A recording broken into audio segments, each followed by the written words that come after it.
So, but there are things that take away our energy, and I want you to be aware of these because it can happen. We just we've been out of it for about a year now, but we had the pandemic. It was crazy, right? I'm getting all things pop up on my Facebook feed that happened 3 years ago, because 3 years ago in March is when the pandemic started. I could tell you not a long story, but a story about what I did. I left corporate America, started my own company in coaching and speaking, literally had my first live event on March 1st of 2020. 11 days later, the World Health Organization declared a worldwide pandemic. Colorado shut down 2 days after that. Right? We've had a lot of things that have happened. It was a really tough time, but there's all kinds of things that'll take away our energy, right? Worry, anxiety, indecision. We're going to talk about things we control, we can't control here in a second. How many of you are worried about the market? Why? Yes, I am. Why? I want the interest rate to go down. It affects you. Yeah. Can you change the market? No. We're going to talk about that, right? So why do we worry about it? It's a habit, nature. It is. It's also preparation too. Like, that lifts.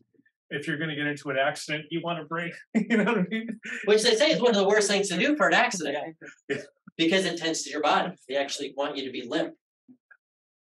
But the reason I say that is we use a lot of energy when it comes to worry, anxiety, fear, unknown, having indecision, all of those things that happen. And I've gone through a lot in my life. Again, I'm not here to tell you my life story, but I've had a lot of things happen in my life that I've had to really go through that have been really, really tough. And one of the things that I've learned is I only have control. We're going to talk about control again in a minute over the things that I have control of right here, right now. That's it. I don't have control over the market. I don't have control over the feds. I want to buy a house. I'm one of those house buyers that you guys would all love to represent me on. But you know what? I don't know. I don't know where. I don't know when. What do I do? But I can't let that worry me or keep me down in the dumps or anything like that, because I don't have control over that. So where do we get our energy? Exercise, meditation. If anybody meditates, is very, very productive. Listen, music, sleep. Getting the right amount of sleep is actually extremely important. Relaxation overall. Absolutely. Relax. Right. But we have to find those things that making call release. Making call. Like for me, one of the things is I love hiking. I love hiking. I absolutely do. And so like this weekend, that's what I'm going to do. And I don't know what the weather's going to be like, but I'm going to find somewhere, I'm going to be out in nature.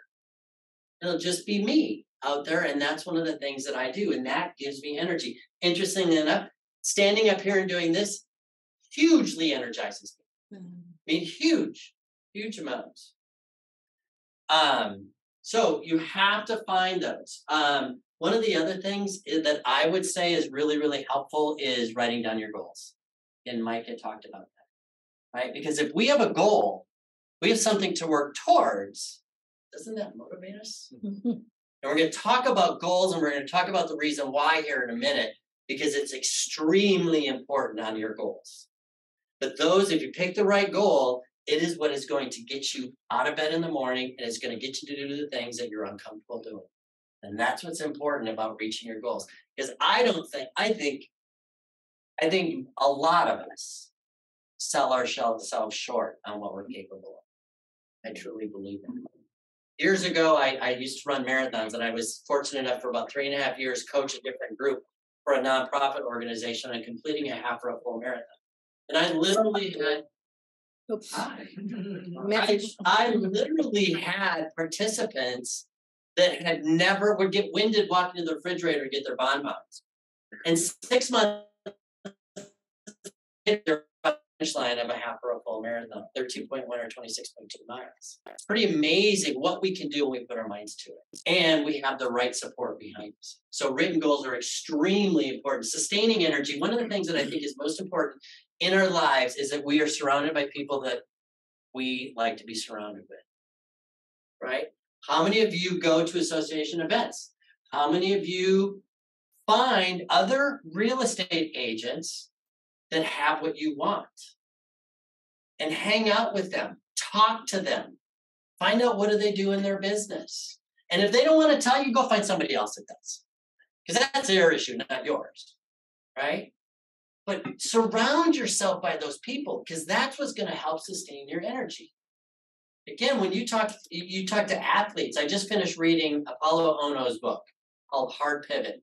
He was the speed skater. And it's a great book. And he talks about that, about being an individual, Olympic athlete, you're really by yourself. And one of the things that he missed out on, that he realized after he retired from skating, was that he kind of blew it with his teammates because he saw them as competition. But really, we're all competitors, but yet we're in this together. Right? So we can learn from each other and surround yourself with those people so that you can learn from them, but also they're going to learn something from you. It's absolutely amazing what we can do. So that's going to help sustain your energy. I forget what computer I'm on. So last thing that we want to talk about here is when it comes to your mindset and managing you, this is a really important thing to me. There's a difference between compliance and commitment. Okay, I'll give you an example. Harold has certain metrics that he's held responsible to in his business here, right? Number of phone calls, emails, connections, escrows, all of those kinds of things. We all do, right? You may have set some of those for yourselves. Now, Harold could say, okay, I have to make X amount of calls today, and he would check it off a box. And that's what he did, that's what he did, that's what he did, that's what he did. Or he could be committed to being successful as the person who's in charge of Equitable Escrow here in California and take it to a very different level. Great, I'll give you a great analogy about that. I didn't this morning, but one of my favorite breakfasts is ham and eggs. I love it, right? So think about ham and eggs. Who is more committed to my breakfast? The chicken or the pig? Right? The chicken is not as committed as the pig. Right? He laid some eggs, but he got to live. That pig is pretty darn committed. How committed are you to your business? And how truly committed are you to your business? Does it keep you excited and get you up in the morning thinking about how you're going to go out and help someone else achieve one of their dreams? Because I don't think real estate is just buying and selling homes. I don't. I think what you guys provide to people is huge. For most people, it's the biggest thing that they ever do in their entire lives, right? The biggest transaction that most people ever make. And most people are doing it because it's taking a house and turning it into their home. I don't think that's something to look at lightly. That's a pretty big deal. And guess what? The more people you help do that, the more successful you are. That's pretty darn exciting when you think about what you do. I always look, whenever I go to a new job, I always look and say, what is the greater good? I think the greater good in real estate is unbelievable because of what you guys truly do. Well, I only work with investors. Great. Investors are loving you because of the things that you do for them, right? They just have a different why and a different what that they're trying to accomplish. Doesn't mean that's any less of a big deal. So, are you truly committed to your success, or are you just checking a box? Because I believe there's a big difference. Then once you really start getting in there and saying, okay, this is why I'm going to do it, and this is why it's important to me. Again, we're going to talk about the word why. It's a very important 3-letter word. I think you can see a really significant change in your business. But you got to be willing to work to do it. Right? All right, so then let's talk a little bit about running your business. I mentioned the next thing I want to do is about you of your own business. I truly hope that each of you see what you do as your own business. You're not an employee, right? You're 1099 contractors, and you are running your own business. So what does that mean? It means you got to treat it like a business. You're not an employee. You don't have to check in or clock in or clock out, right? You get to make your own hours. How many of you went into real estate because you had the flexibility of your schedule? Yeah. Right? But how many of us take advantage of that and maybe don't work quite as much as we probably should? Right? Because we have a flexible schedule. I'm here to tell you, I'm going to read some stats to you. They're actually on the screen here. It's pretty amazing how many realtors want to get into real estate because they think you don't have to work really hard and you're going to make $1 gazillion. Well, you know what? There are realtors that make $1 gazillion. There's no doubt about it. There's very wealthy real estate professionals out there. But I can tell you, they don't work 20 to 30 hours a week. Guarantee you. You get in what you get out what you put in. It's very, very true. Some stats that came out just as far as gross commissions increased in 2020. Why is that? Because prices went up, right? Housing went up, so commissions are going to go up. Doesn't mean that they were any better at what they did. It just the price point was higher, right? Gross commission, though, for people who work 19 to 40 hours a week was down for part-time realtors. Okay, meaning gross commission for realtors who work 40 to 60 hours a week is just over 87.5. That's working a full-time job, right? But those that work a little bit harder, more than 60 hours a week, almost $150,000. And you will find most professionals out there that are making well into six figures like that don't typically have 9-to-5 jobs. Harold and I were talking about that yesterday. You know, I don't know how many hours I work because I'm like always on. But with my travel and everything else, I mean, I work a lot. But I love what I do. It's different. But I also have flexibility. So when I want to go golfing one afternoon, I can do that. Just like you guys can. And also, realtors, we're going to talk about technology here a little bit later, too. They're twice as likely, if they make over 100,000, twice as likely to use advanced technologies like a CRM. We're going to talk about CRMs. So, are you a real estate agent or do you own your own real estate company? Think about that. If I ran across you today out in a restaurant, we were having lunch, and I said, "Oh, Henry, nice to meet you. What do you do for a living?" Who in here would say, and please be honest, I'm a real estate agent? Probably most of us, right? We would. That's what we do. But what if you were to say, "Oh, you know what? Thank you for asking me that. I really appreciate it. You know what? I actually own my own real estate company." Sounds better. Do you not own your own real estate company? Yes, it's true. So should you tell people, I own my own real estate company? Yeah. Or am I a real estate agent? And I try, just so you guys know, actually, I think I'm okay here. I don't use the term realtor very often when I talk because in Colorado, half of the agents are not realtors. They're licensed real estate agents or real estate professionals because they don't actually have to belong to a board in Colorado. And it's like half that are not, right? But you guys are realtors here in California, right? Okay. So, but I don't use, I say that term real estate professional a lot because I don't want to offend other people. But it's not even you're a realtor. You truly own real estate business. How do you think people are going to perceive that compared to the other guy that's in line that's another real estate agent? Because that's what they're going to say, right? So know that difference and make sure you're telling people that that's what you do. All right, I'm looking at a good time to break is what I'm looking for here. Okay. Remember I talked about control, right? This is one of my favorite things, and this is the lesson that I had to learn.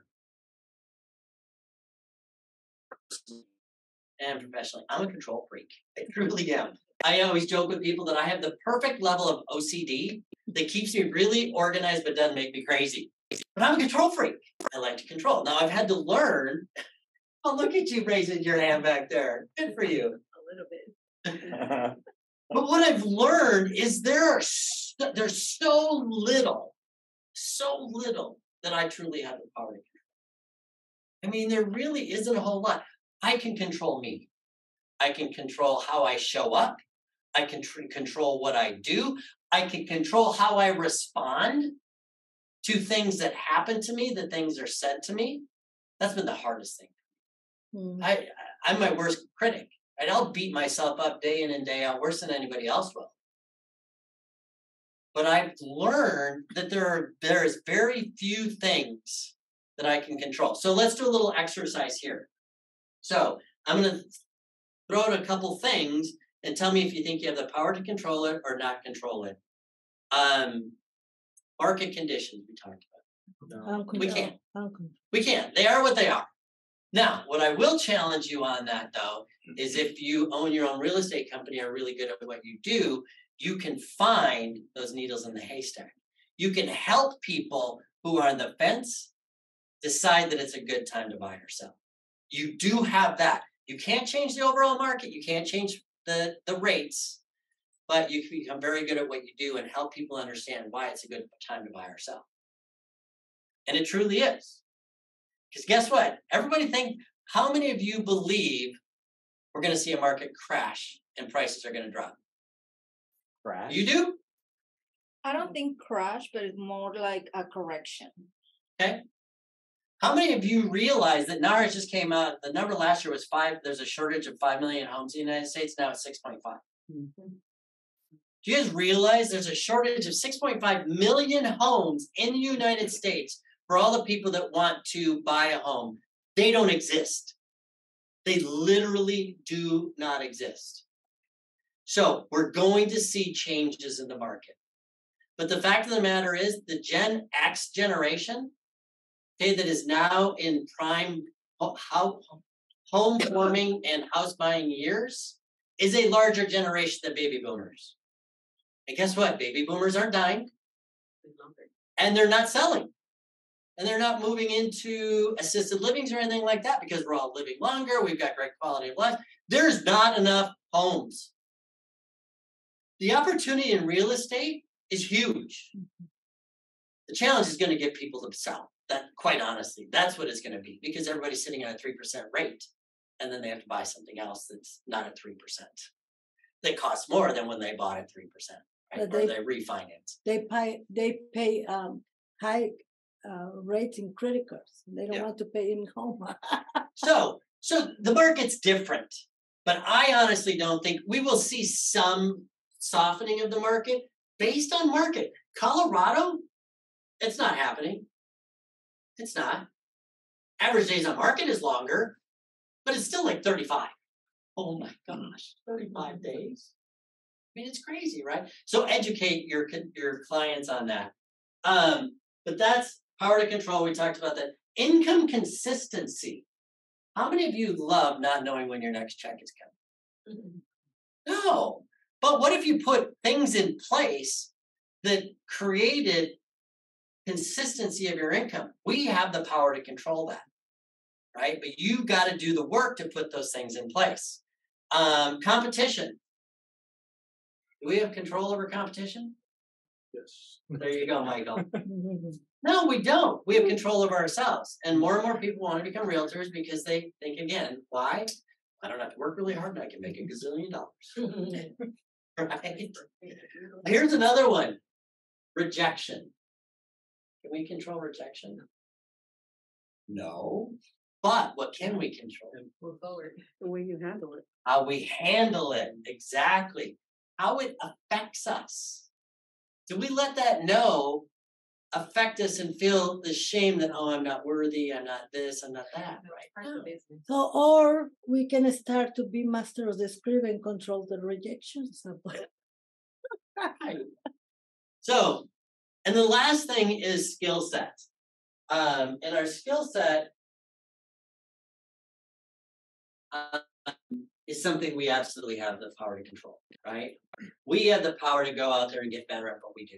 You guys, as being part of HomeSmart, have an unbelievable advantage over so many other companies. There are so many tools and resources for you guys that are out there that are available that I would take advantage of every single thing. Harold does an unbelievable job giving you guys training and education. Plus, there's the stuff through HomeSmart itself. Never stop learning. And just get better at what you do. We're almost done, and then we'll take a break, Harold. Another thing, we're running your business like a business, professional reputation. This was something that was taken from a study that was done when asked about the most important trait they look for in an agent. Prospective home sellers choose professional reputation more than any other trait. I could spend half a day talking to you guys about marketing and branding, literally, and probably only touch the surface of it. How many of you have a brand? We're the brand. Couple. You are your brand. You guys, I can't say this every time, but you will almost never see me without a bow tie. Like truly, I wear them on the weekends. Now, this weekend when I'm hiking, I will not wear a bow tie. Something be weird. Okay. But I bet I have a bow tie on at least 300 to 320 days a year. Because it's my brand, it's who I am. I'm literally known as the bow tie title guy. And not the mohawk guy? Well, I guess, yeah. But do you have a brand? What does that brand say about you? How are you different than your competitors? And one of my reps in Arizona she had a class last week on unbelievable branding, talking about branding and all of that kind of thing. The things that she's done with some of her agents in HomeSmart and their website, the free website you get from HomeSmart doesn't even look like a HomeSmart website. It's absolutely amazing. And it has his brand and his colors, has the HomeSmart red, but it also has his colors. But have you said that's who you are? That's your reputation. Professional presentations. Do you know that in the MDC, the Marketing Design Center in RSA, you have professional presentations? Do you know that you have one of the best marketers in the company with Harold here local that will help you with all of that? Do you take advantage of it? Not advantage of him, but advantage of the service that he provides. By being able to help you with those different things. Customer service and communication, I think, are two of the most important things that you could ever do in your business that will blow you away from the competitors. Michael, you're a top agent in the company, right? How would you rate on a scale of 1 to 10, 10 being best, your customer service and communication with your clients? I would try to get 10, but I think maybe 9. Just not be so. Yeah. I would bet he's a 10. I would bet he's a 10. But that shows that he wants to learn and get better, right? And that's a great attribute to have as a top producer. Customer service and communication will set you apart from everyone. Return calls, people. Follow up. You know how many times Harold calls agents that never answer their phone? What if it's Harold ran into someone that is looking for a realtor, he wants to give you a referral? But no, you guys all think, oh, he's going to ask me for another escrow. You know how many people Harold meets on a regular basis? Because he doesn't just do this. Every single one of you, every person you come in contact with is a potential. But when you don't answer your phone, when you don't respond to emails, and I'm not saying Harold in general, I'm just saying in general, you would not believe how many people don't do that. Wow. It's crazy. Like I think my phone is blowing up. It makes me crazy. Because I want, if you have to wait 24 hours to hear back from me, that's a long time. Because that's the standard I've set for myself. You're in a relationship business. Literally, every single person you come in contact with every single day is a potential client. And that means on the phone, that means in the grocery store, that means over email, that means if they find you on the web, everywhere. You will grow your business exponentially if you learn how to communicate and have an unbelievable level of customer service. I joke with people in this section about your brand and being known as a real estate company. How many of you right now could give me one of your business cards? Those of you that can't, why? I don't have it. But you know what? If I have my phone, I have my business card. Right? How many of you think it's absolutely being dorkish to have a magnet on your car?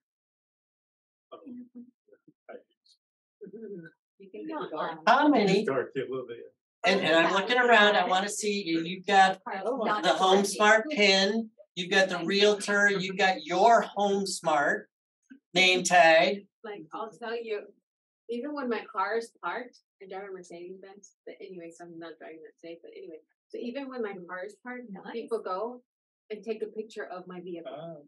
That's right. I could be at Sam's Club, I could be parked at my mom's house, I could leave my car parked in my husband's house, I could park at my house, and to make, everywhere. And people call me, oh, are you the lady with the white Benz? And this and that. I'm like, yeah, what can I help you with?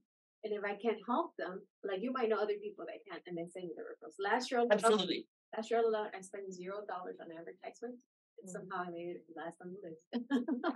That's awesome.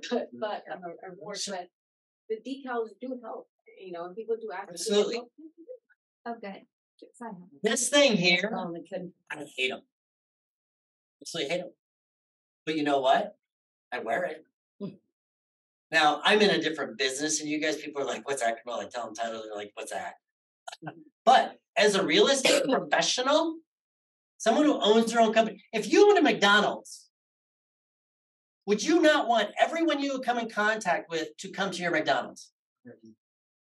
Absolutely. Would you not wear McDonald's gear everywhere? Why don't we do it with real estate? This will make you $5,000. Literally. When you're at the grocery store, when you're at the dentist's office, doctor's office, you're getting your nails done. Whatever it is, you're getting your hair cut. Right? Everyone should know you own a real estate company. And as soon as they do, it's amazing what will happen to your business. With a show of hands, who would love their business to be only built on referrals? Everything. No? So how do we get there? We let everyone know what we're doing so they can refer people to us. Right? That's what we got to do. Don't be afraid. Go to a dinner party. I don't know, get a tattoo of HomeSmart on your forehead. That's my next move. Actually, my next move is a tattoo of bow tie right. So I'm just kidding. So real quick, we're gonna talk a little bit about goals. And then we'll break for lunch. Oh, I'm way late, sorry. So I'm a huge believer in goals. Huge believer, and they have to be. I'm not gonna give you the whole SMART. Everybody's probably heard of SMART goals, right? SMART, specific, measurable, actionable, realistic, and timely. There's a worksheet that I'll make sure you guys have. It's actually like 7 pages that will walk you through. You can use it for all of your different goals. It's literally an exercise that will walk you through how to set SMART goals that takes it pretty deep. Because here's the thing about goals. I told you I used to run marathons. Okay? Does everybody know that's 26.2 miles? Yes. Okay. How would I know if I finished unless I finished? Right? But I have to know it's 26.2 miles. Right? Otherwise, I'll just keep going. I probably wouldn't, but just 26.2 miles is enough. 6 miles. But we have to have those goals, right? And we have to set benchmarks and all kinds of things. Again, goal setting exercise is not what we're here for today, but I want you to know how important it is and understand just how important it is that we have those because they give us clarity. I want to make $1 gazillion. I don't know what a gazillion is. It's probably a real number, but I don't know what it is. I want to make $250,000 this year.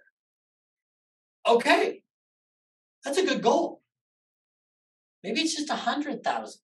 Maybe you want to help 15 families, and whatever that number comes out to, that's what it is. That's okay. But you set that number, and I want to help 15 families get into their home this year.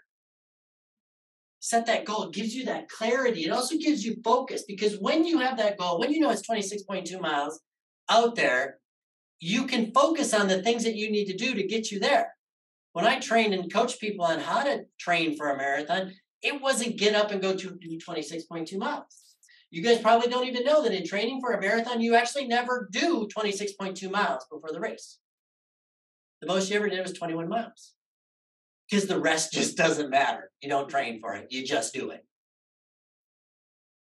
It was amazing at Summit. A side note, at Summit, the keynote speaker on Tuesday was, oh my gosh, his name just escaped me.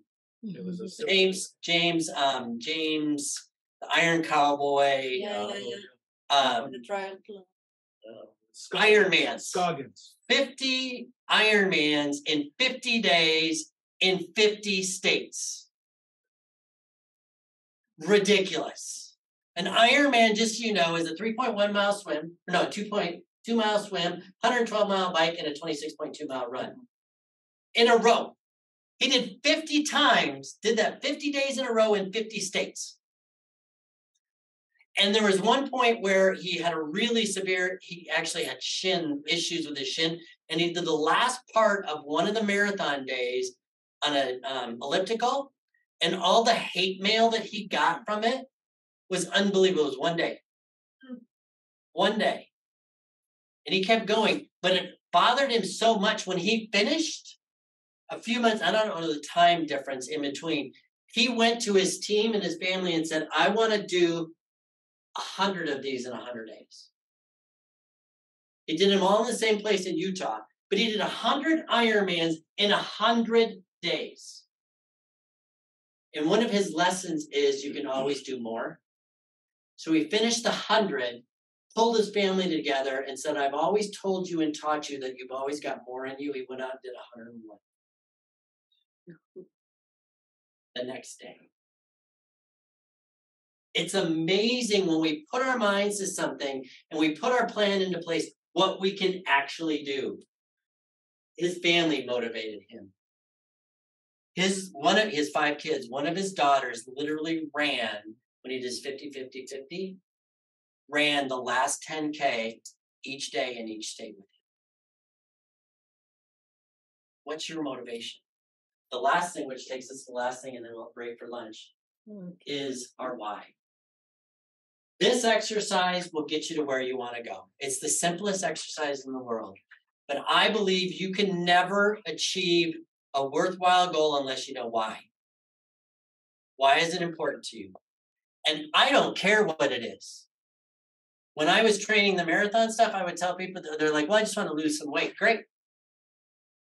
Could be a total vanity play. I just want to say I was able to do less than 1/10 of one, something that less than 1/10 of 1% of people ever do, which is an endurance event like that. I want to be able to say I did that. Total vanity. Great. Doesn't matter.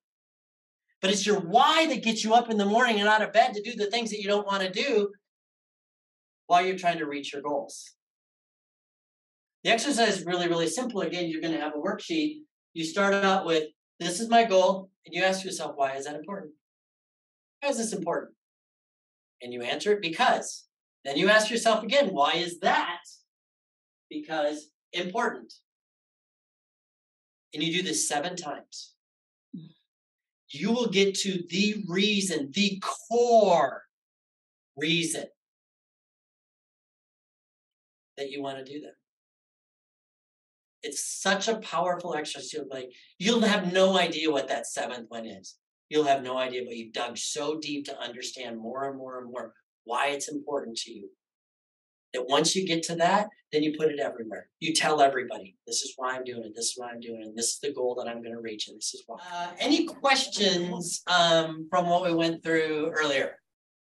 Yes. On those goals you were talking about, is there financial, professional goals, and then like spiritual goals, health goals, things like that, or should we focus on it's whatever you want, right? So the worksheet that I gave you, the one that's on SMART goals, I would recommend doing it for each goal. Like it literally is an exercise to walk through for each goal. Same thing with the 7 reasons for why. Now, if you ask me personally, I believe we should have goals for different areas in our lives that are important to us, right? So you might have relationship goals, which is family, friends. I'm single, oh, I'm dating someone, but that would be part of it, right? Financial, absolutely. But don't forget, financial isn't just about how much money you made this year. Like, do you have an investment amount that you want to have by year end? Do you have a number of homes maybe that you want to purchase yourself as rentals or investment properties? Maybe it's a second home. Is it like up until the last year, I had a very significant one about my credit rating, like my credit score, right? Because I had gone through a divorce, all blah, blah, blah, all the stuff, right? And I had really bad credit. And so I had set that as a personal goal of mine. So looking at those, absolutely. I never hide my faith. I have a really, really strong faith. That's really always important to me, is what does that look like? And what does that look like going forward? Now, keep in mind, goals can be fluid also, right? Now, but the T in SMART goals is T for timely, so you want to set time frames on it, but that doesn't mean that they can't be fluid. Many people hit their goals sooner than they thought. The first marathon I ever trained for, I actually was only going to do the half marathon. And my training was going so well that I switched to the full. Wow. Right? Now, this was a long time ago. my knee does not like it that much anymore. But absolutely, I think it's a great idea. Look at those different areas. And then should we be setting like yearly or 5 year, 10 years? I think it's both. Yeah. I think it's, give you an example. I have a huge, like my biggest professional goal in life that I've had for decades is to stand in a stadium like Mile High Stadium, which is in Denver, where the football team plays, and give a message to 70,000 plus people. To do this. Had that dream and that goal for a long time. Have I ever done it? Absolutely not. Most people I presented to is about 150. 70,000 is a big jump. But it's been out there, right? So I think it's good to have 5 year. It kind of depends on the goal. Those ones that are bigger than 5 are, if you ever heard of big, hairy, audacious goal, your BHAG. So that's what that is. They're way out there, right? And then 5 year are really more, could be attainable, right? I want to. Might be realistic goal, and then you can break down Correct. in a weekly and a monthly. Yeah. So reach that first step, Yep. second step, because if you do a broad, big one, so you're gonna say, how are you gonna do that? How are you gonna reach that? So you start to break that in a step. First, I need to do that. Second, and then a weekly goals reach. Second, like I'm gonna have 2 appointments this week.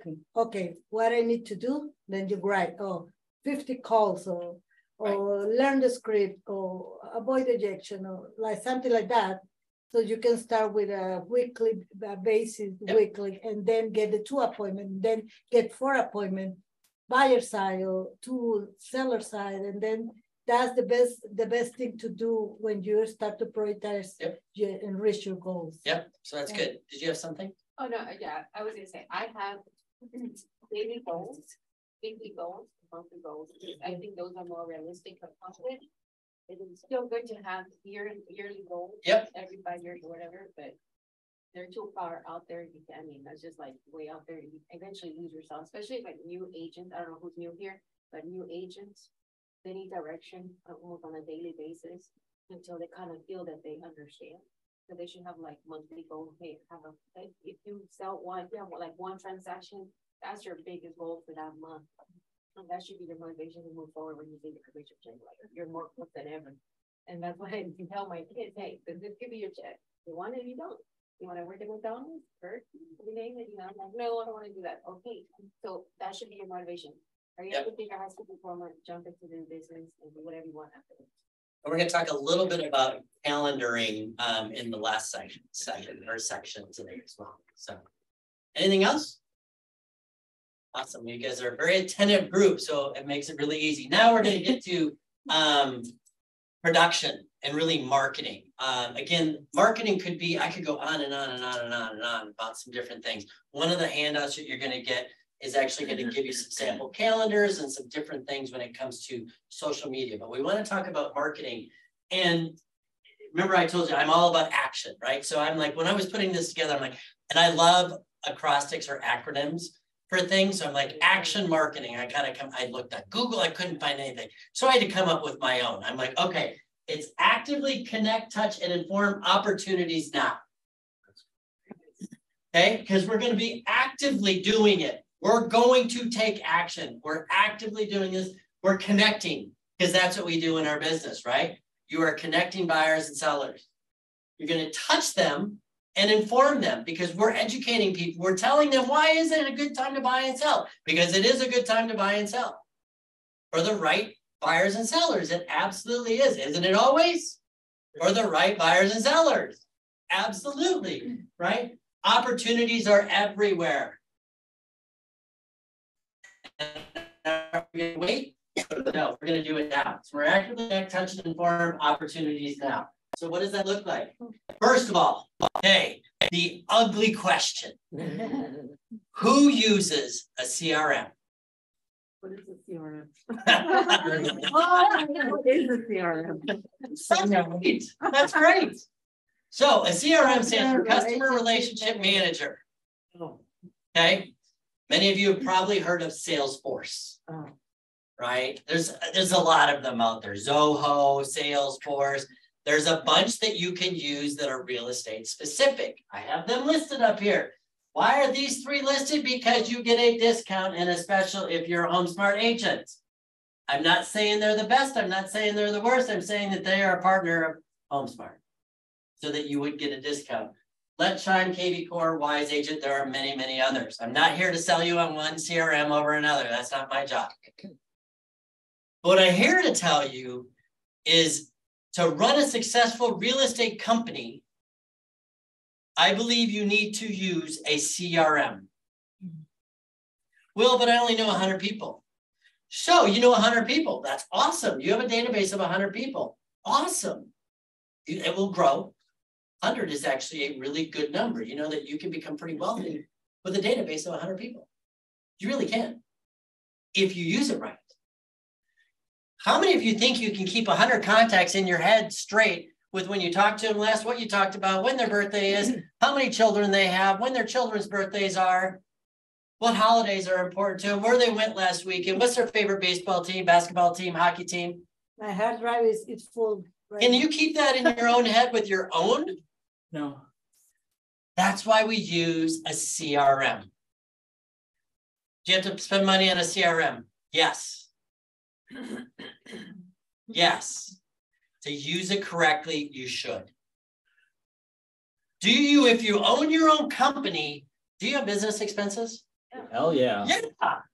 Right? How many of you pay your taxes out of your commission? If you haven't learned that lesson, you need to learn that lesson because it's a really expensive lesson come April 15th. It really is. But again, I've worked with thousands of realtors over the real estate professionals over the last number of years, right? I'm sitting in Colorado just last year, later in the year, and there's an agent that comes in. He's coming in every day into one of the offices. So I'm like, and I hear him on the phone. He's literally dialing for dollars, like he's calling expired. I know that's what he's doing because I can hear him. He's calling expired. I'm like, man, you are really after. He looks at me and goes, yeah, I got my tax bill. I hadn't saved any money. I got to pay my taxes. But we have to think about those things when we run our own company. We don't have someone taking those out of our check anymore. We need to do that ourselves, right? But anyways, back to marketing. CRM, sphere of influence, that's where you start and you start adding into it. I'm not here to teach you guys how to use a CRM, but I highly encourage you, even if it starts out as an Excel spreadsheet, even if you have to start it that way, you need to have something with your contacts.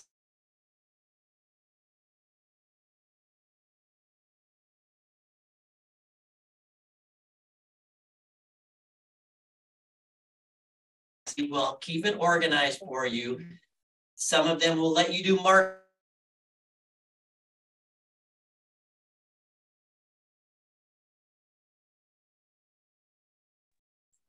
But some of them will literally let you do emails, texts, all kinds of different things. So Yeah. again, you pay for all of those things, No. but you can track everything in a CRM. Client's name, spouse's name, kid's name, dog's name, cat's names, goldfish names, birthdays, anniversaries, when your first contact with, everything is in there. I used Brian Buffini's Oh. referral maker. Yeah. And it's now set up that you can choose who you want to send a video to. That's awesome. Yeah. So the other thing to remember is with the CRM, there are other things that you can tie into those as well. And video's one. Harold knows a lot of these tools and can help you and answer questions. Find one, spend the time to learn it. Okay, there's forums, there's different places that you can go to learn it. Find out someone else in the office that is doing it, get together, talk about it, learn how to use it. Again, I've been in sales for a really, really long time, and CRMs will make or break a salesperson. You guys are salespeople, you know that, right? Okay. You own your own sales company, doesn't matter. Right? So pick one, use it. Maybe try a couple out here or there to see which one you like. It's okay. They usually will have free trials. I think Wise Agent gives you like 14 days as a HomeSmart agent. KV Core is really meant more for teams. It's very expensive, but it's really meant more for teams. Our biggest team in the company, Valley Solutions in Arizona, uses KV Core. And they love it. They absolutely love it. But they've got almost 100 agents on their team. So Let Chime is actually a new thing that as a HomeSmart agent is pretty cool that you guys have access to. You don't in Arizona, but Chime is a national partner of HomeSmart. Let Chime, you guys know, oh, Harold, what's his name?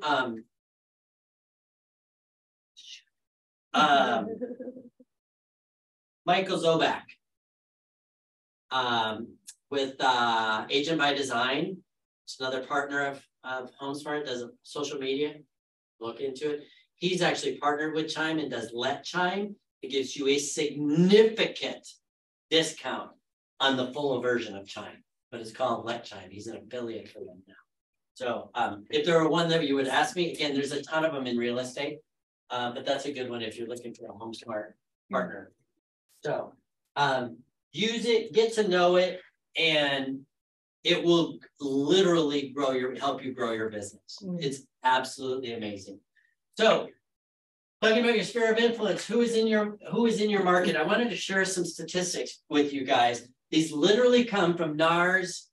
Does everybody know that NAR does a booklet every year of buyer and seller characteristics from the study that they do? Does everybody know that? If you don't, you need to go on the website and get it. It's amazing. And the free version is like 26 pages worth of information. It's done, I think last one was done in November of 2022. I mean, that's how new it is. It's on NARS. It's buyers and sellers characteristics. So I want to give you some of the things that came out of that. First-time home buyers made up 26%, which is done from last year's 34%, which is the lowest share of first-time home buyers since data collection began. Think about that. Why? My question is always that. I always ask why.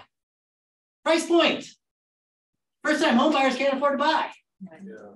Right? They can't afford to rent anymore either. But they certainly can't. So that's why it's dropped, right? The home search process.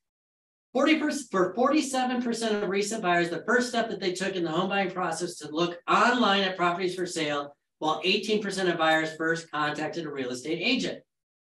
Not surprising, right? Almost half the people started looking online. Only 18% contacted an agent first. Kind of makes sense. I mean, most people, they start looking before they're really looking, right? So it kind of makes sense, but it's good information to know. These are interesting. This is about the home buying and real estate professionals, i.e. you guys. 38% of buyers use an agent that was referred to them by a friend, neighbor, or relative. 32? 38. 38. 38 came from referral. That's high. So how many people do you know that don't know you're a real estate professional. That has to change. Everyone has to know you're a real estate professional and you own a real estate company, right? 76% of buyers interviewed only one real estate agent during their home search. 3 in 4 buyers only interviewed one. One. How are you the one then? Everybody needs to know you and what you do. They're not, everybody thinks, oh, I have to win the listing. No, you don't. They're only talking to one realtor. But you need more people to know that you're that realtor. These 2 stats blow me away. 89% of, and by the way, these stats have not changed, these 2 that I'm going to read to you, for the last 10 years. So I remember reading these 10 years ago. 89% of buyers would use their agent again or recommend their agent to others. Man, that's awesome. You guys kill it. Really? Right? 90%, 9 in 10 people say they would use you again or would refer you. Almost 90% said that. That's awesome. You guys do a good job. Here we go. 12% use an agent they had worked with in the past to buy or sell a home. Why is it 9 out of 10 people will say they'll work with you and refer you again, but only 1 in 10 actually do?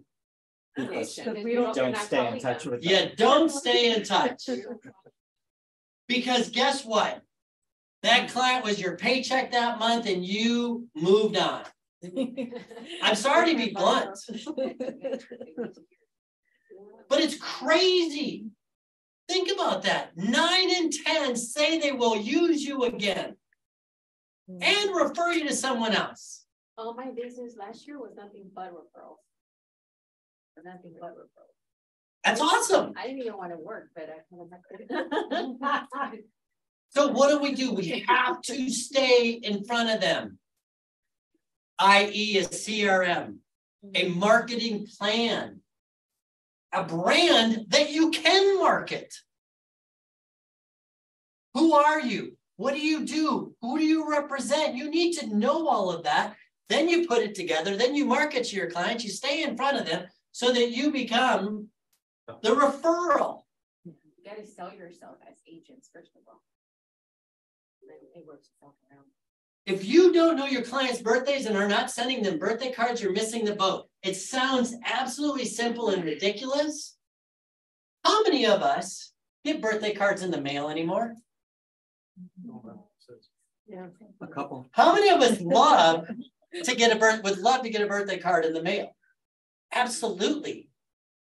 Christmas. I mean, we have an opportunity at do you know that the governor of Colorado actually is a billionaire because he did send out cards? He's the owner of Send Out Cards. Send Out Cards actually does that for you as a business, right? And you can actually have a business where you put in birthdays and it's done automatically. Yeah, it costs you money. What service is that? Send Out Cards. Yes, it costs money. That's smart. And there's other ones out there. I'm just using that because I'm from Colorado, right? But there's other ones out there. Whoa. Send out cards and then you're not really handwritten the card. No, Okay. they're sent out, but they have your signature and everything. They look authentic. They smell like you. Yeah. But again, if you only have 100 people in your database, would you use a service like that? No. No, you're going to buy cards and mail them yourself, right? Yeah. And spray your perfume. I like that. Yeah. I like that. FYI, if you Google forever stamps, you can get postage stamps at half price. Yeah. Oh. What? Yep. Google what? Forever stamps. Everybody knows what a forever stamp is, right? It's when the post office Yeah, makes yeah. that you pay for, but it doesn't matter if the price changes for a stamp. You can always use it. Is that what you mean? Yeah. Is that okay? Yeah, he answered for you. Okay, home selling and real estate professionals. So that was home buyers. Here's some more stats. 63% of sellers found their agent through a referral from a friend, neighbor, or relative. or an agent that they worked with before to buy or sell a home. So sellers will actually remember, buyers, not so much. Okay. Here's another one that's just amazing. Is we all think that we have to compete with all these agents for that listing. 80% of recent sellers contacted only one agent before finding the right agent they worked with to sell their home. 80% said, oh, that sounds great. Sell it.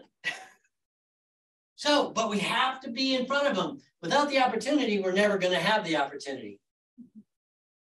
Right? That means we have to be in front of those people. And the last thing is, I get some other generational stats here real quick. I had mentioned earlier about millennials, the Gen X, right? Largest home buying generational group, nearly purchasing 1 out of every 5 homes that sold in 2022.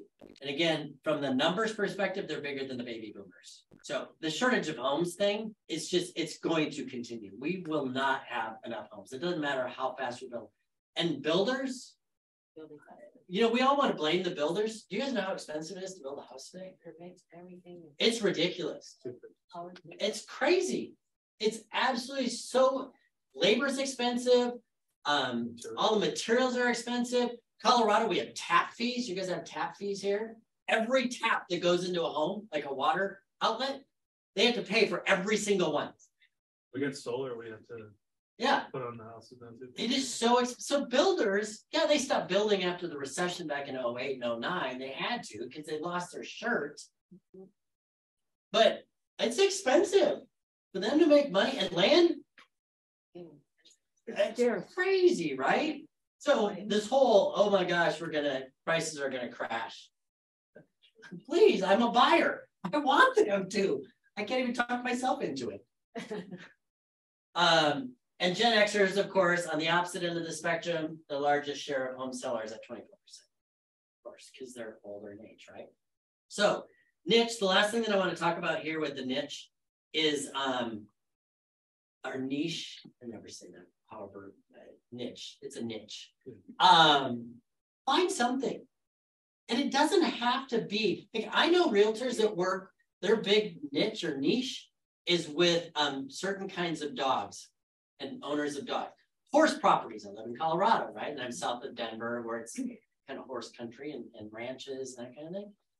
I know agents that make a fortune because they only work with people that want to buy and sell ranches and horse properties. What do you have here? What is it? I met again, when my boys were younger, they were baseball boys. We were a baseball family, and there was this husband and wife who they had 2 boys also, and our two of our sons played on the same team. She decided, she was a stay-at-home mom. She decided she wanted to get into real estate. This was, I don't know, 10 years ago. So she got into real estate, went to Keller Williams, got her license, went there. Rookie of the year in the largest Keller Williams office in Colorado. 500 and some agents out of this one office. She was rookie of the year. You know how she built her business? She had kids in sports. That was it. She had 2 kids, 3 kids. I'd take that back. She had 3. She had an older daughter too. But she literally, every sporting event, she had Keller Williams, Keller Williams, Keller Williams. That's all she went. Rookie of the year. Her first year. Killed it. Killed it.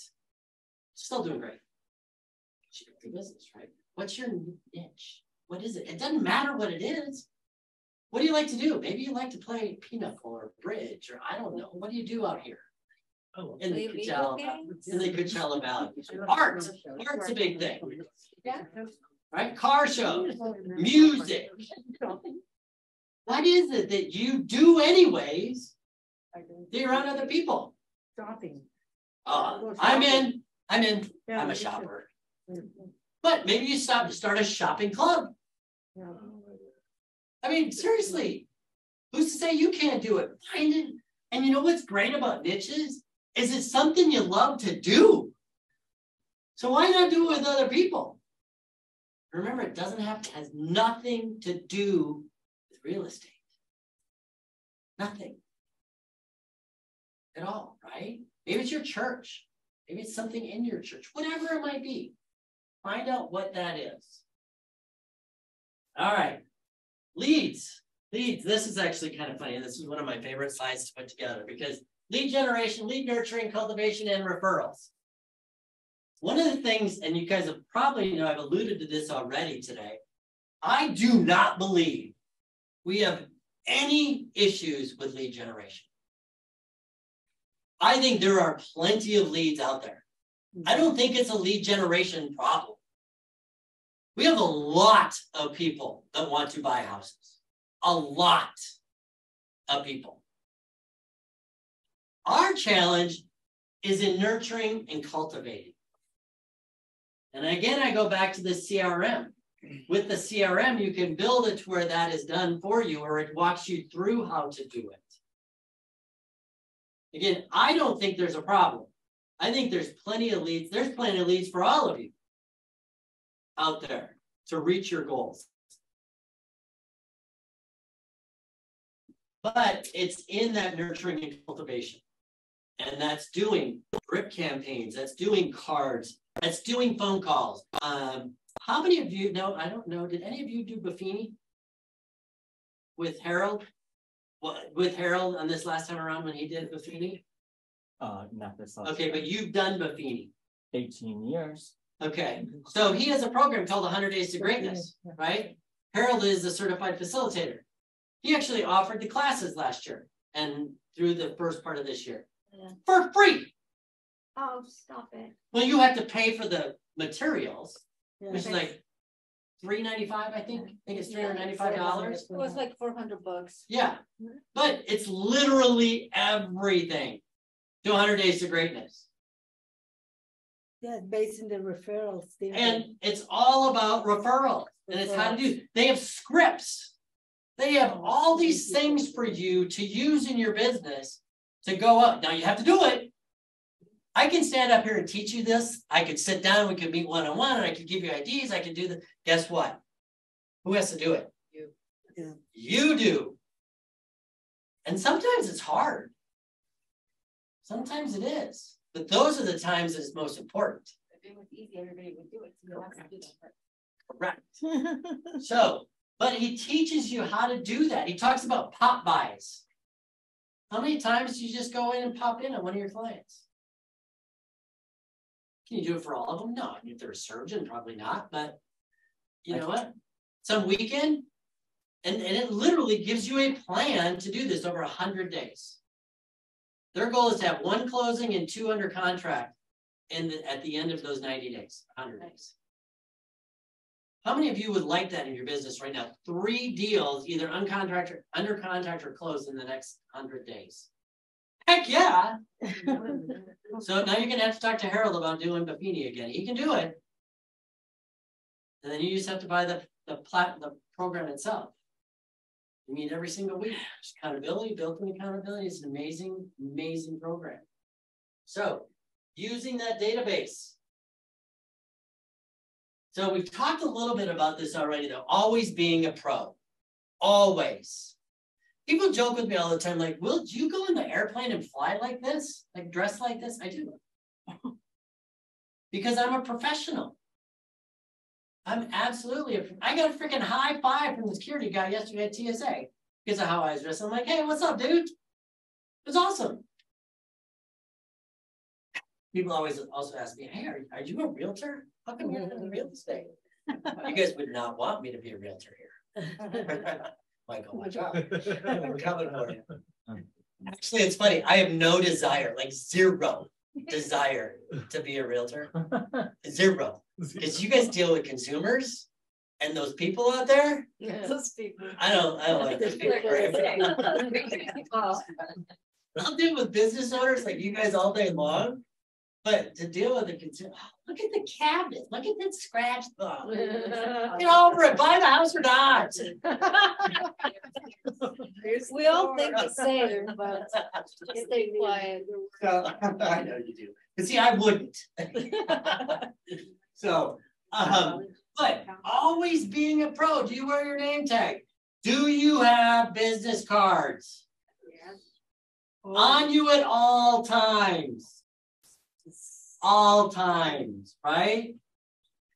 Print and digital swag gear. How many of you have gear or swag? like HomeSmart stuff that you give your clients, even goofy little pens, Oh, okay. right? Cutting boards. I mean, oh no, I'm just talking like swag, like the stuff you guys all want from us, Like right? The mugs and the tablets. shade, window shades. Sure. I mean, why not have them for your clients? Why not? I used to be in the restaurant business years and years and years. I grew up in it, went to school for it, blah, blah, blah. First thing I did when I went into a new restaurant, the very first thing I did was order pens for the entire serving staff. Oh. First thing I did, logoed pens. Because nothing irks me more when I get a check at a restaurant, even today, and it's for another restaurant, the pen, or a hotel down the street, or the grocery store, or a realtor, and they're given to me to sign my check at that restaurant. Funny you say that because when I go to restaurants, I always I have a bunch of pens and they're expensive pens. Anyway, so it has my name and all my information. And so I don't use their pen and they can keep my pen. Absolutely. Yep. Right. It's the cost of doing business, people. I mean, it truly is. We talked about keeping money out for your taxes when you get your commission. How many of you know that when you buy a franchise, almost every franchise out there has a certain percentage of revenue that you have to put aside to pay for marketing and advertising? So why don't you do that in your business? Why don't you, when you start as a realtor, realize, oh my gosh, I got to pay my taxes and I need to have a marketing and advertising budget. And when I get big enough, I have to hire an assistant, a transaction coordinator. I've got to get all these other things, right? But I got to get there first. But I still have to pay my taxes. I have to have an advertising and marketing budget so that I can get to that point where I can have my own assistant transaction coordinator. Right? Literally, your commission might be $10,000. You should only be putting in your pocket $5,000 or $6,000. That's it. You're like, but I don't have enough deals. Then get enough deals. I know that sounds cold and harsh, but it's really, that's the truth and the simplicity of it, right? Stop living paycheck to paycheck, because that's what you're doing when you run your business that way. You literally are doing nothing different than when you had a job in corporate America, living paycheck to paycheck. But yet you're in a career that gives you the ability and the opportunity to earn more money and have a better lifestyle than most people in our country. It's a truly amazing opportunity. You get taught how to invest in real estate. I never even got it. Didn't understand it, even when I was in the industry, selling the industry, because I was never in the industry. Today I get it. It's an unbelievable platform to create an unbelievable lifestyle for you and your people. It truly is. So signs, card magnets, enough on that. You guys know I believe in that stuff. So what are the marketing channels? This is crazy. How long have you been in business? 20 years. 20 years. Do you remember when all you had was the newspaper, Homes and Land, the magazine, everything was print, and it was a fortune. It was a fortune. Homes and Land magazine, everybody remember those? Yeah, $1,000 for a half page. I worked for Homes and Land for a couple of years. I was the national sales manager. And I was around marketing and advertising for a long time, but it's crazy, all the marketing channels. Now, you know, print is still alive. I believe in print. I absolutely believe in print. Niche print, absolutely. This market is not a bad market necessarily. I'd probably only do it for luxury and higher end luxury here because it's such a transient environment. Niche or magazine advertising like that works in transient markets like this because people come in, what's the first thing they do? They want to pick up one of the magazines, look at the pretty houses, right?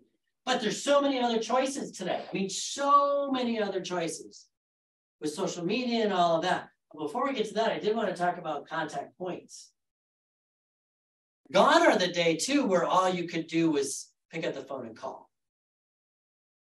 Right? Now we have CRMs that track our movements and what we do, and we can call, we can text, we can email, we can message someone on social media. Message them on LinkedIn, Facebook, you can message someone on Twitter, Instagram. Video message.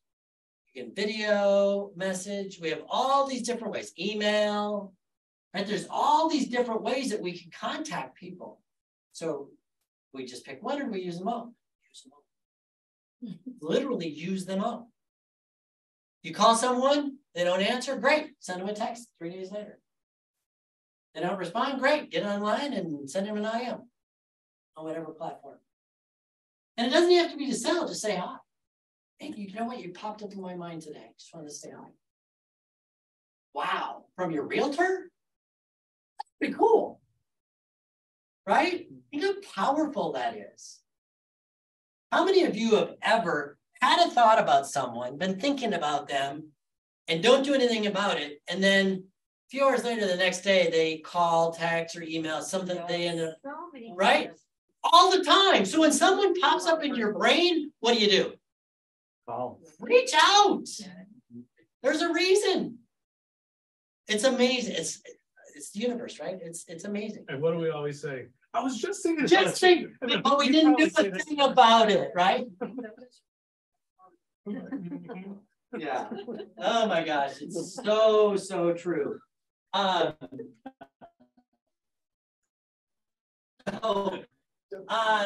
we have all those different places, including social media content. Content is one of those things that you have to provide. I mean, you do, and it's the thing that people get hung up on. I will say that.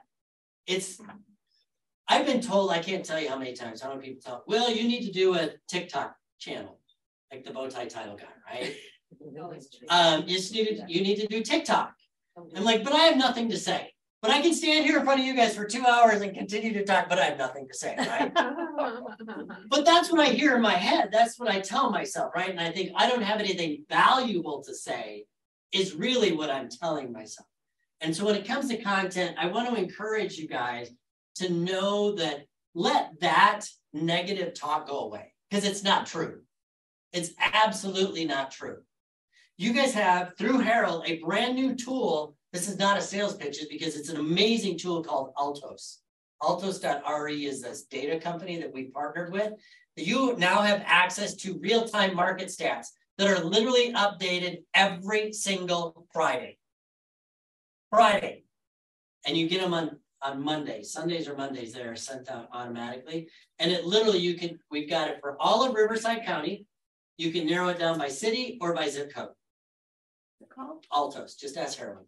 I already told him I was going to tell you guys about it. So it is the coolest and it's beautiful. It's absolutely beautiful. It's got the... Yes, the graph on it. Yes, it's got the speedometer. It tells you it's seller's market, buyer's market. Then there's, I think, 10 different things that it actually measures: average days on market, median days on market, median home price, number of listings with, or percentage, I forget, pricing decreases. And increases, yeah, it's amazing.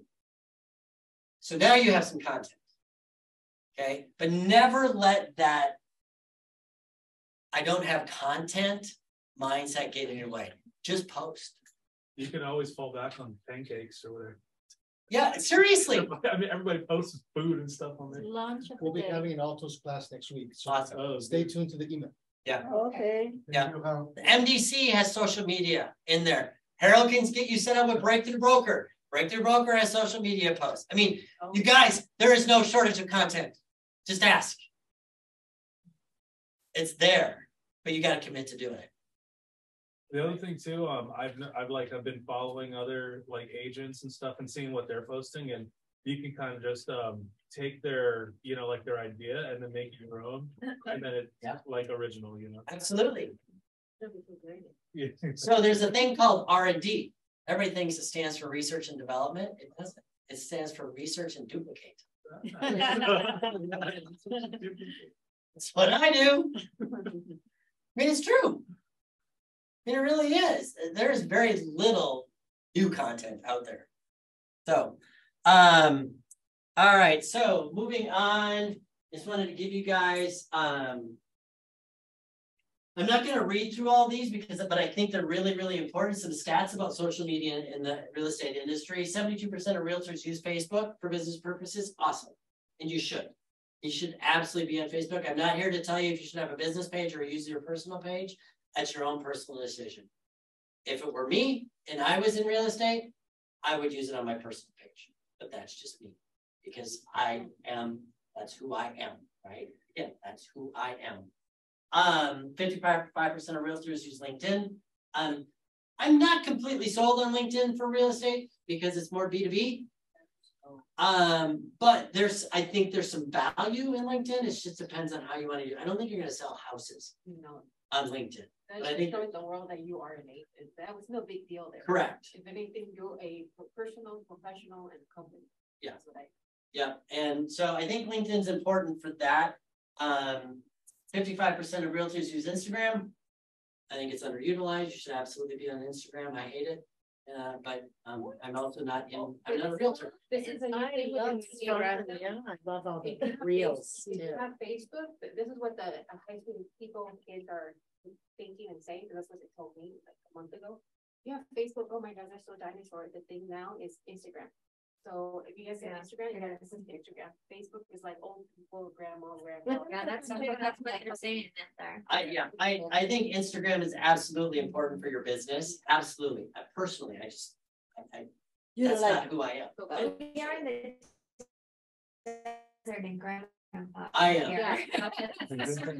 Right, very true. But then you have to do commerce too. No, I have agree. the money from grandma and grandpa that passed me. Yeah. Well, but that's the same, but like TikTok, I think TikTok is a great place to get on. There's a gal It's kind of in Denver who does a great job on TikTok. Renee that's her. Renee sells homes. No, it's not, because she's from Boston. She does really, really good on TikTok. She has great videos. Renee. What's the difference? I mean, you can do that on Instagram as well. For the audiences, again, be where your clients are. When it comes to marketing, that's the most important thing. If you don't have clients that are on TikTok, if all of your clients are retired, you probably don't need to be on TikTok. Exactly. Use Facebook because it's Correct. grandma selling the house Correct. or whatever. If you are trying to reach a younger demographic, then you need to be on Instagram. Absolutely. LinkedIn is good too. For the seniors, you could be on the grocery carts. Yeah, there you go. There you go. should be in the Hey, Will, Will, They gotta get grocery. Will, Absolutely. So Will. the next one I think is probably the most important thing. Only 24% of realtors use YouTube. Okay, so how many of you know that YouTube is a search engine? YouTube is the #2 search engine in the world. Who owns it? Google, Alphabet. But right, it's Google. Google's the #1 search engine. YouTube is the second largest search engine in the world. Only 24% of realtors. So we need to do videos on YouTube. YouTube videos. people, and you know what? It's not just your home videos. It's you talking about real estate. It's you being the expert. It's you learning. Oh, where did I write this? I learned about a new tool. I don't know. If you want me, send me an email or shoot me a text or something. It's something IQ bid or something QI bid or something where it literally sits on your YouTube channel and does all this research on the back end of YouTube to tell you what searches are, number of searches, where it's to find a niche. It's actually pretty cool. So, but I would absolutely get on YouTube, and YouTube is educational in nature. What's that called? Q? I don't know. I forget. It's IQ bid or QI bid or something like that. Make any receipt. Anything. So the 30% of realtors report closing at least one transaction as a direct result of social media. You have to be on there. It just depends on where you want to be, right?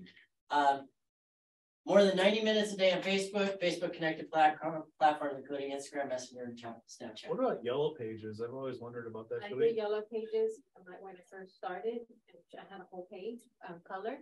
And that's when I started my business, because the older women and men call me, they're like, oh my gosh, you're the only one that has a big page. But everybody else, a tiny little thingy helper here about this. And I'm like, that's exactly And you what I gotta want. fill out for that. There you go. There you go. This is interesting too. Facebook advertising is cheap. Cheap. Can't tell you if it's effective or not, but it's cheap. And literally, The average American Facebook user clicks on 11 ads a month. Think about that. And you can literally, for like $5, advertise on Facebook. Yeah. Now, I would definitely get some training around that, and I don't do that, but there are some things that you want to know as far as offers and what are you going to give them. But literally, let's see. Harold has electronic copies of buyers and sellers guides for the Coachella Valley.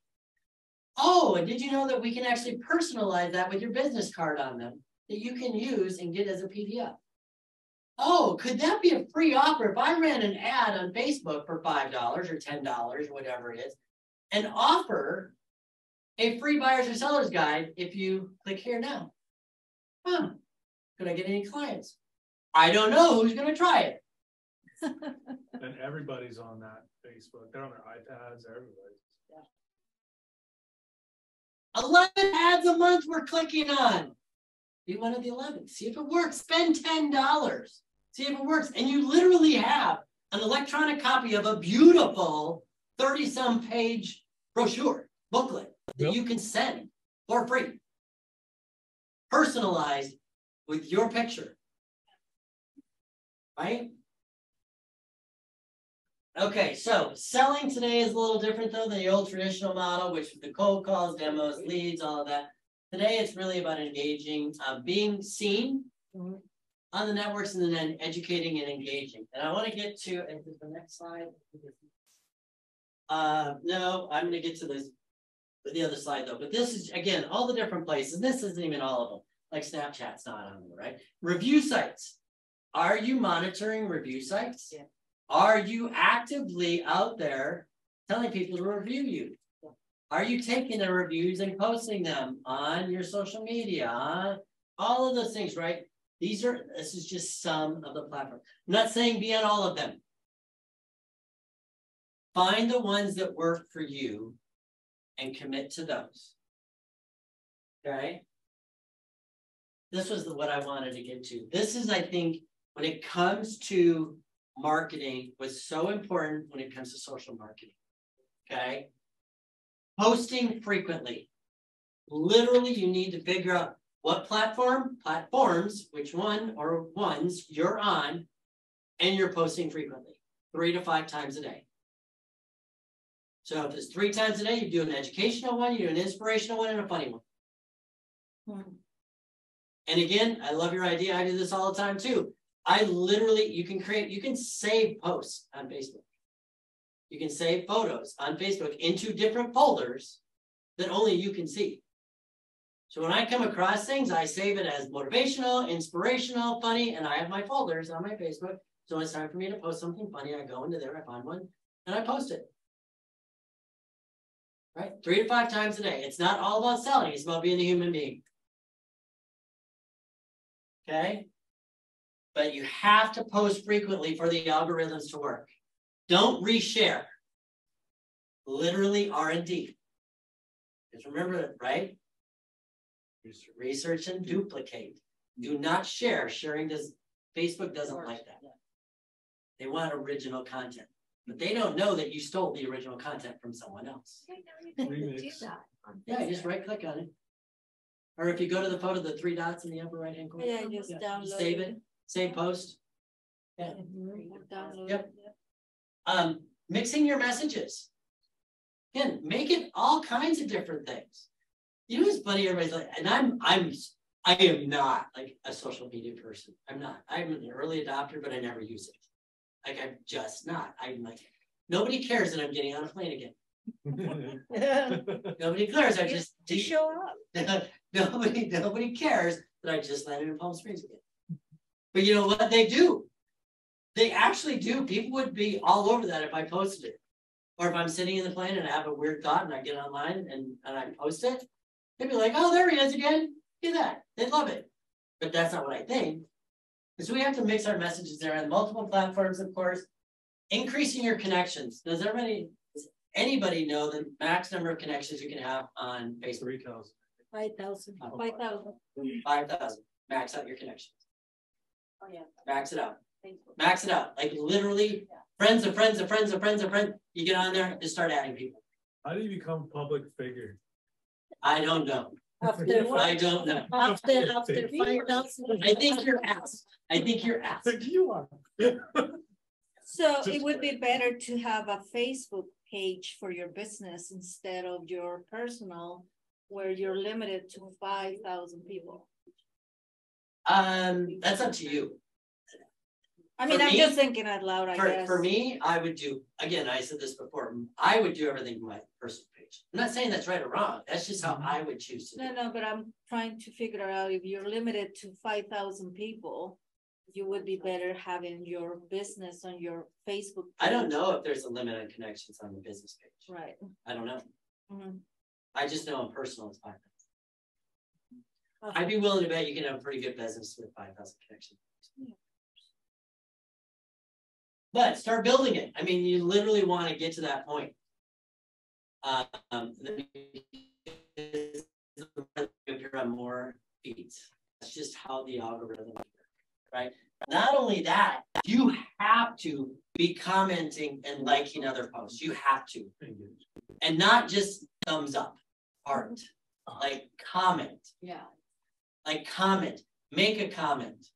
And then when they reply to your comment, reply to that. You have to show engagement. So Facebook is no longer just about thumbs up. It's about engagement. The more you do that though, Your feed would be at the very top. all of a sudden you start appearing in more people's feeds. Everybody else gets lost. Correct. Correct. I see. So someone comments that's not a friend, what do? You immediately invite them to be your friend.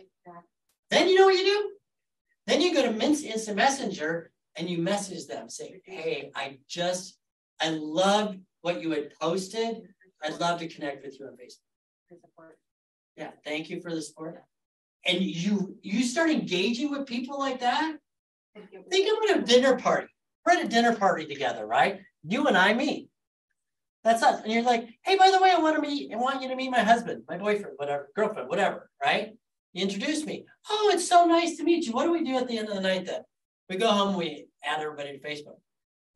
Now do it the other way around. Literally do that on Facebook. Like Facebook is your dinner party. Facebook is your dinner party. Like I have some people that don't even ask me for my phone number anymore. What's your Instagram account? Yeah. What's your Facebook account? And that's how they communicate. Yep. Instant message back and forth, and like giving your phone number is like old school now. That's basically what's happening. At least that's what I've been seeing from us. Wow. What's your chick? That's right. That's right. We have to teach every day. So, but you have to treat it that way and truly get out there and engage with those people. Okay. And you're always showing value on being personal. That's really, really important. Some other ideas when it comes to community, this is big, be involved in your community, right? So be, again, where your clients are. So community newsletters. I'm assuming there's a lot of HOAs down here for all the little neighborhoods that have their own golf courses and everything else. And maybe you live in one, and are you the sponsor of the newsletter? Are you in there? Are you on the board? Are you doing this thing? Becoming involved in your local community. Church. Or your church, or any other groups for that matter, right? Civic groups, personal groups, whatever it might. Maybe you like to fly drones. That there's drone groups. I do. Yeah, there you go. Blog, write about the industry. Read something and write about it. Write about what you read. Doesn't have to be anything new. You're the expert. You're just talking about what everybody else is talking about. Exactly. Open houses. You know, this is a funny thing to me. I'm going to put Michael on the spot. What is it? Do you do your own open houses? Sometimes I just let other people do them. Yeah, right. You know, it's so funny. I love it. And I just pick it up, Michael, because it's true. I mean, that happens a lot, right? And I get that. But I got to tell you, if we are our business, am I going to have another agent? I got a story about that. Yeah. So one of my best clients, like he's buying multi-million-dollar properties now. came off of a open house. His first property was like 500,000, and he just bought like 6 properties throughout the years after that. But he came off open house. And he said, he's like, I saw that you were out working in 120-degree hot sun and putting out signs, and you were relentless. And I was like, I gotta have that guy as my realtor. And that's what I love open houses. I'm an open houser. There you go. I'm always asking, hey, you have a listing Yeah. here and there. Michael loves people like you. So here's what you do now. You take that and become Michael. Okay. So, but I'm a big believer in open houses. Tom Ferry actually does a thing called the mega open house, where he's got this whole thing. You literally put up 30 signs, like 30 open house signs. And they're all just cheaper metal ones, right? That just say open house, but you line the street and literally around the corner from the open house, there are 10 open house signs, 10. But you go to it and it's an event. Why don't we do that? I mean, I'm not saying you don't, but we should. You know what I did one time, and it got me on the panel for the Palm Springs board on the 100th anniversary, one of the panelists. I was the first female Hispanic ever to be on the board in 100 years. And how I got there was because they saw what I was doing, and they said, basically, I did an open house on the vacant land.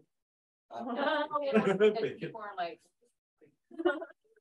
it's awesome. What are you saying? American land, do you want it? And I got the buyer. That's awesome. Wow. Yeah. It is open.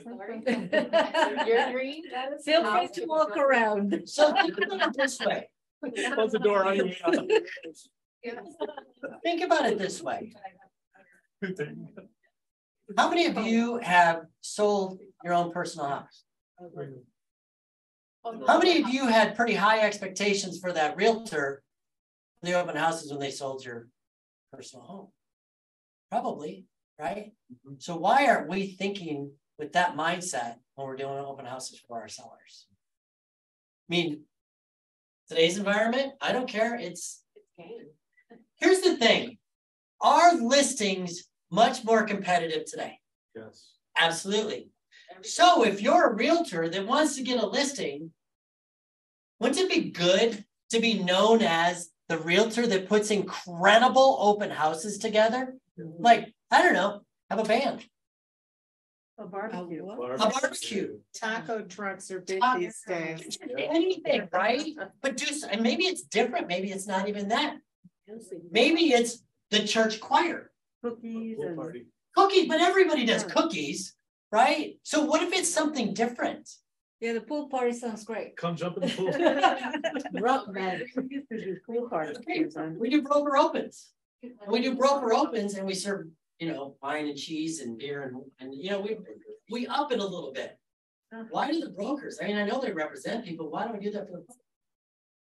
Do like a mega open house like you're talking about. Yeah. Again, is it something you can use to brand yourself? And when it comes to getting those really hard listings to get out in the market right now, would it set you apart? Yeah. Absolutely. And what conversations the sellers are going to have with their agents is like, well, why aren't you doing it like that? Absolutely. And who's the first agent they call when they fire that agent because they wouldn't listen to the agent because they wanted to price it too high? And the agent said, no, we're not going to do that. You're fired. Now we're going to go to you. But they want you because you're open house. So they listen to the conversation now about you. Your price is too high. Right? So, and then being involved in the community, social groups, community groups, again, going where your audience is. All right. I'm going to fly through this part here. This is really, sorry guys.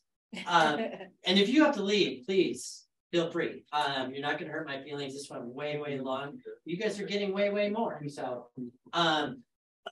there's a little section in here on technology and in the real estate world today. What I will tell you is you have to be in or you're out. And it's really, there is so much going on with tech in real estate. It's crazy. I mean, it's absolutely crazy. You've got property management, loan type stuff, finding your home, selling your home, of course, financing, lender software, closing. There's so many different things. Just be aware of what's happening. Doesn't mean you need to know all of it. There's another slide that I was going to put in here that it showed the landscape and all the companies in the different verticals. And it's crazy. I mean, it's absolutely crazy. So Just know that there's a lot of things going on. AI is one of the biggest things you hear talk about today. Who's used ChatGPT? Who's used it? Have you tried to write any descriptions or anything? I think it's built into, I have a CRM, it's called Real Geeks, and I think it's built into that, and they just do like conversations back and forth with each other, and then you pick it up. Once you get to a certain point, you pick it up. Real Geeks. Facebook has the same thing if you use the business page. This is it pops us in your messenger. Instant messenger and bots. Customer service bots have been around for a while. ChatGPT is kind of the newest thing that you hear a lot about. The gal that I'm seeing, she actually uses it to write cover letters for jobs she's applying for. It's pretty crazy how it works. Now she doesn't take it verbatim, but she put in job description, her resume, and said, please write me a cover letter. And it freaking does it. It's pretty crazy. So we're just seeing the very beginning signs of it. But you'll see, I mean, there's lots of stuff coming with the customer service bots have been around forever, to where you can chat with about it and put in questions and that kind of thing. But it'll be interesting to see where that goes. Predictive analytics is something you may hear about. It's something that I'm trying to follow a little closer. I think it's pretty amazing with all the data we have on each other and the amount of data and the amount of information that we know about each other, not us personally, but as buyers and consumers, where we go on the web. I mean, we're tracked. We are tracked. Our phones, you know, this has heard everything I've said today. I will get ads based on what I said today. I mean, it's real, right? It is. But predictive analytics takes all of that data. These big data companies take all that, and they think they now can predict when people are looking to buy or sell real estate. So it's kind of one of the newest things. We actually are using a company internally at HomeSmart that does it, that tracks agents. So it rates agents as to how happy they are, where they're at, and how if they have a propensity to want to look to leave. So recruiting can call them. So it's pretty cool. But again, it's all still relatively new and it's growing. But just, are you in or are you out? Virtual reality, augmented reality, mixed reality, which uses both of those. Again, we're starting to see a lot more of it. You know, the pandemic really pushed technology in real estate. It really did, because we were selling homes sight unseen, right? And now when you think about augmented reality and virtual reality, you throw in an Oculus and you're walking through, and then you've got some platform like IKEA that actually takes their furniture and can put it right in the room while you got the Oculus glass. I mean, that's where we're going.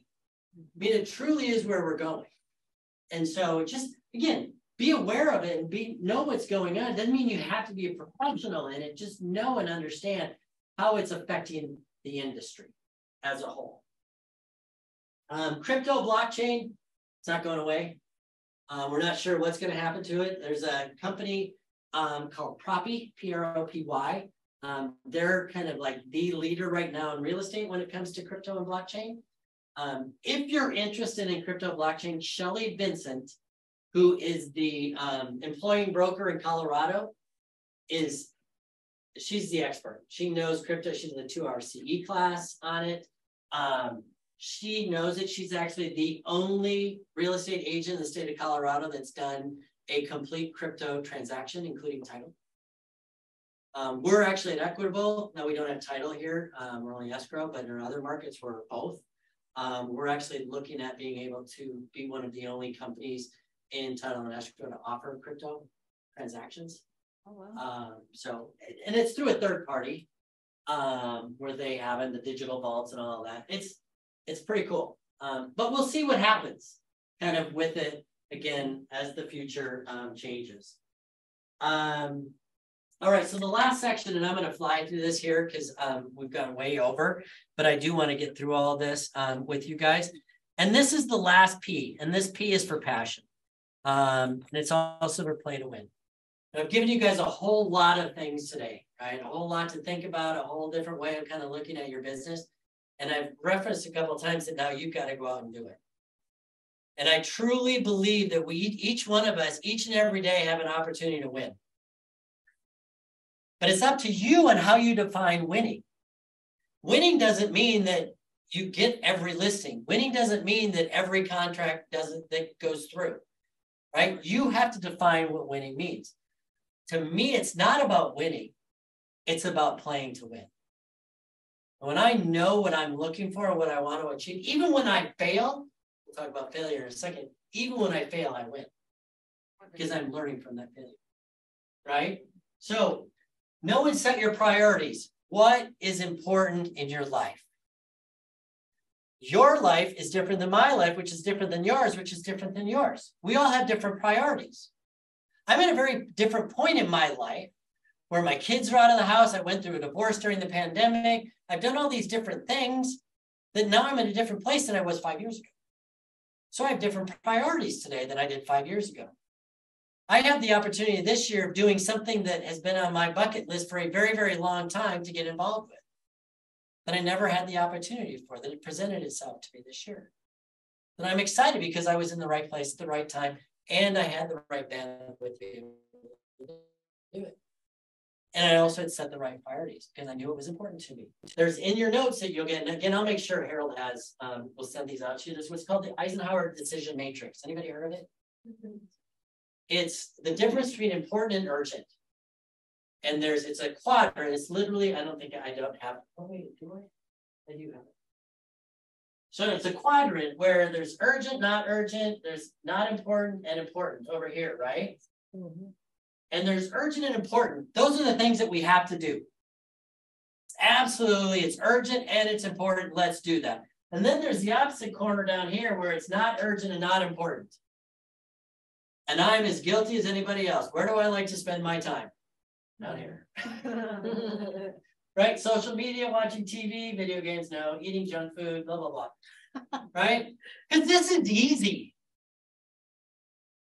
But the things that are urgent and important are the ones that usually take a little bit more time, energy, commitment, those kinds of things, right? Mm-hmm. But that's where we want to live. And this actually talks about these are the things we do. This is where we schedule. This is where we delegate, delete.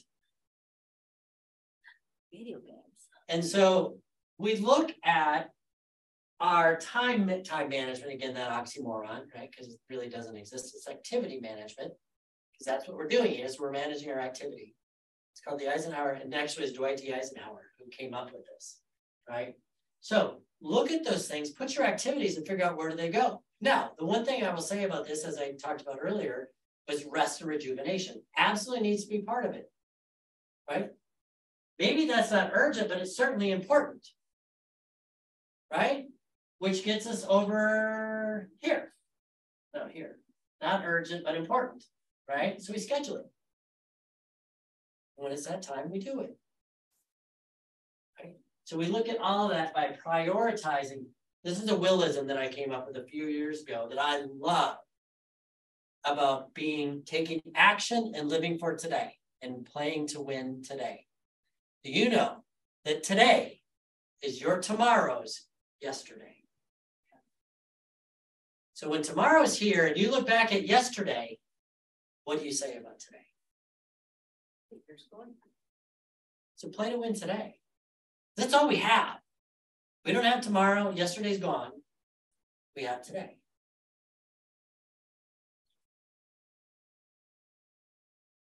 I talked earlier a little bit about calendaring. I think it's really important. We talked about our goals and having those long range goals, 5, 3, 1, and then breaking them down.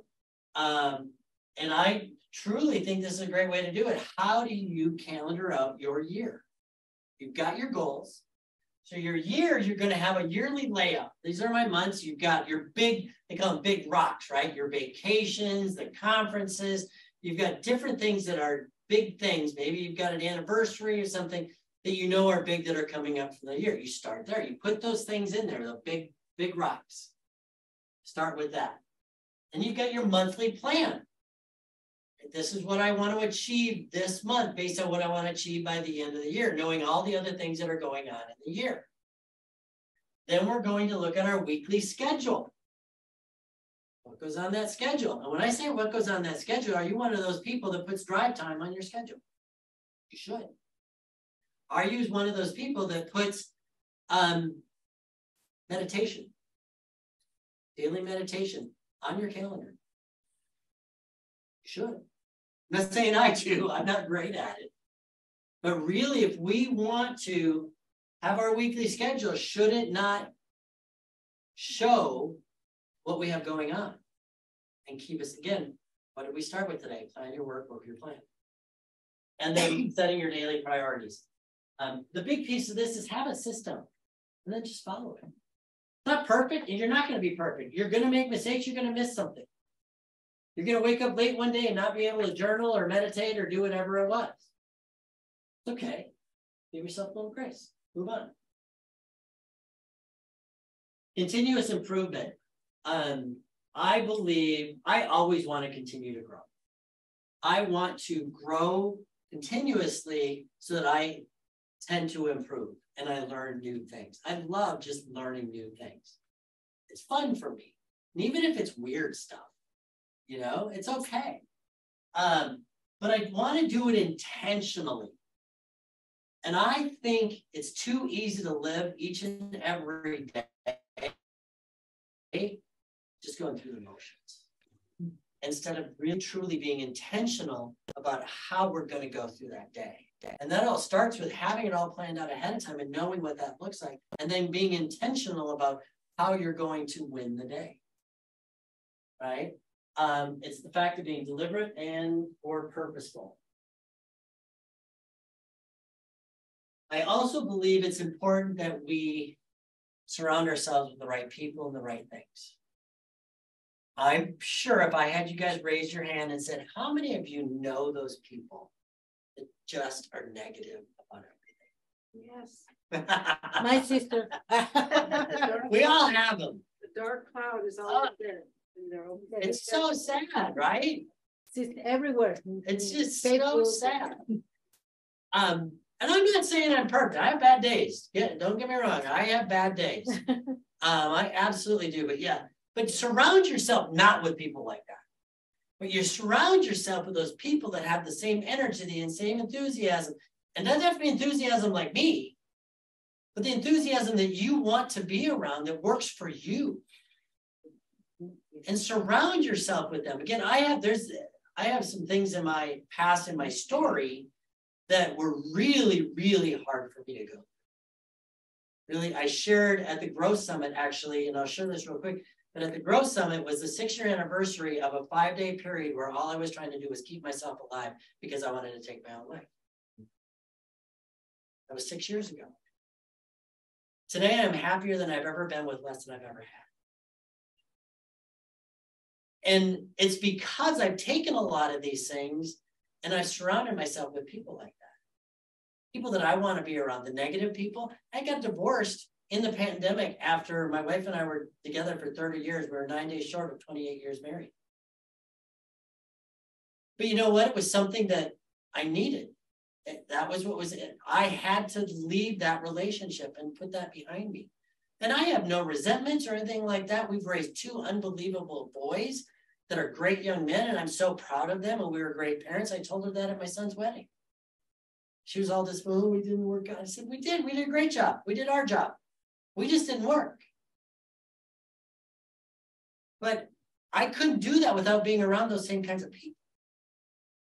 I needed to have that encouragement, that accountability for those types of things. So find them, find out what it is that works for you. It's certainly not going to be the same as what works for me. It might be. But find out what it is for you. Here are some of those resources, right? Mentors. I just asked Ashley Bauer, as the president of our company. Last week, I was meeting with her. And I've told her, and I've been very upfront with her, my goal is I want to grow into a C-level executive with the company. My goal. I shared that point blank with her. And I asked her, I said, I have a favor to ask. If at times you think there's some information that you have that you can share with me confidentially in a way that's going to help me grow and get to that goal, I would love that. So I didn't hold her to her feet to the fire and ask her to be a mentor, but I asked her to help me grow. Because I have huge amounts of respect for Ashley Bowers and what she's done with this company.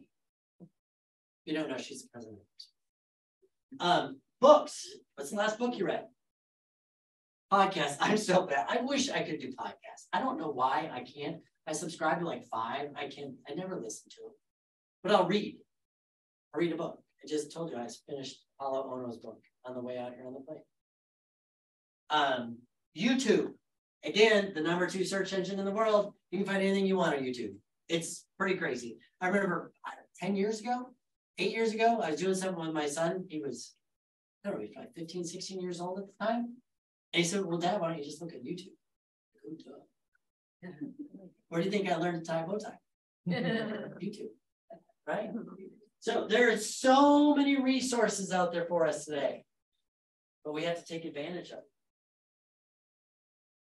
So looking at your growth, progressive greatness, I think that we have it all in all of us. I truly, truly believe that. We all have the ability to achieve more than we give ourselves credit. I truly believe that. I think we all can reach the goals that we've set for ourselves. We have to continually grow. And when I talk about growth, I think it's personal. I think it's also professional. And we want to continue to grow so that we reach those destinations. I mentioned this earlier. Failing is an option.